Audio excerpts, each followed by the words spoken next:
Okay, now we're going to be doing purchase entries for a merchandising business. What you have to realize is we've added a whole calculation between sales and net income. It's now going to be sales, cost of goods sold, equals gross profit, and then gross profit minus operating expenses, which are our regular expenses, equals net income. There are two ways to take inventory or keep track of inventory. One's called the periodic, and this way means that you put it in the warehouse and you use it, and at the end of the year you go out and you count it and see how much you've used. That's called periodic. The perpetual inventory system, which is what most people use now because of computers, keeps track of the inventory as it is taken out of inventory. Like Walmart, the minute you buy something, that's automatically taken out of their inventory accounts. So your records are always up to date.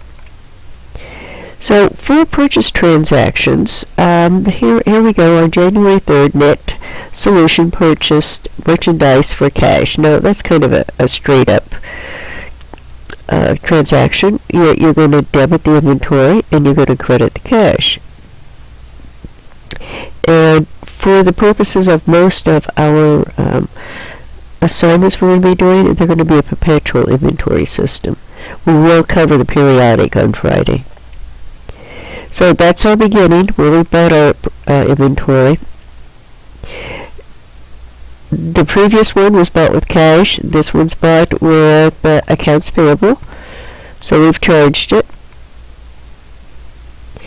And sometimes when you buy on credit, to encourage everybody to pay sooner, you will be offered a discount. And that one is, this one is 210 net 30.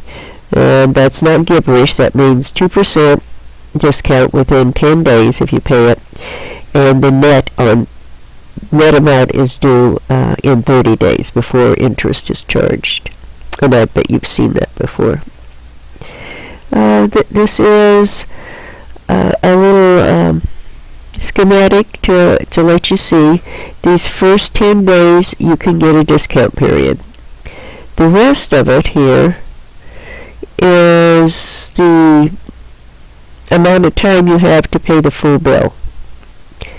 And usually you'll end up, if it's not paid within that amount of time, interest will be charged to that amount of money.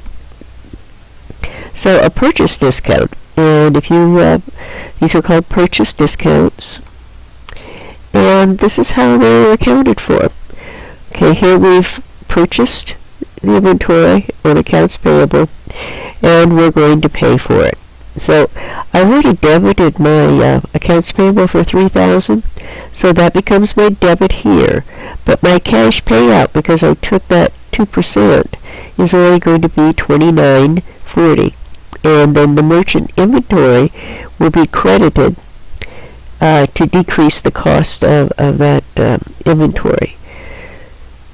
And then finally, if I just pay cash and normal and don't take the discount, okay, this is with the discount, this is without, this would be the entry we have. I would just debit accounts payable and credit cash.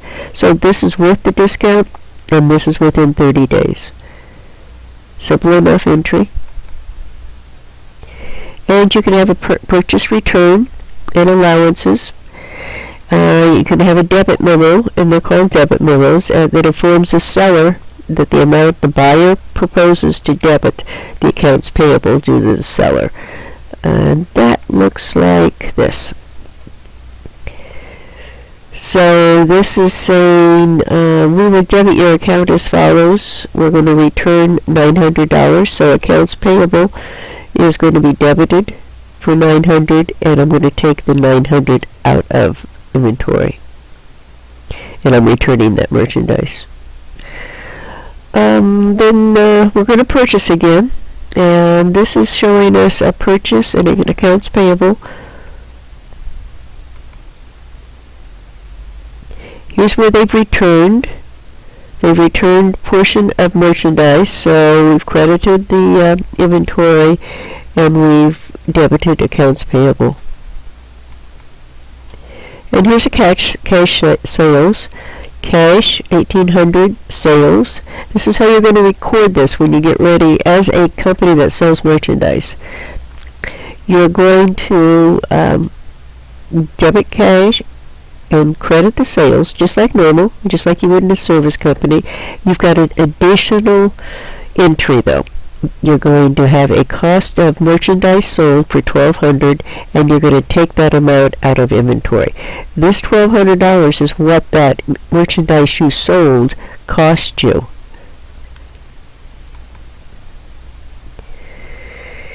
And here's the same transaction, or a transaction that shows the sales being done in accounts receivable rather than with cash.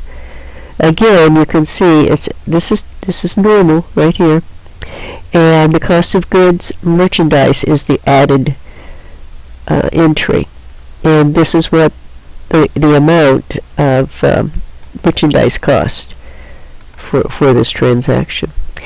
And that is purchase entries for merchandising. You had like 4 of them. You had when you bought the merchandise, when you paid for the merchandise, when you took a discount, and when you returned it. So, and I also have a sheet of paper that will show you how to do that. Thank you for listening. Have a good day.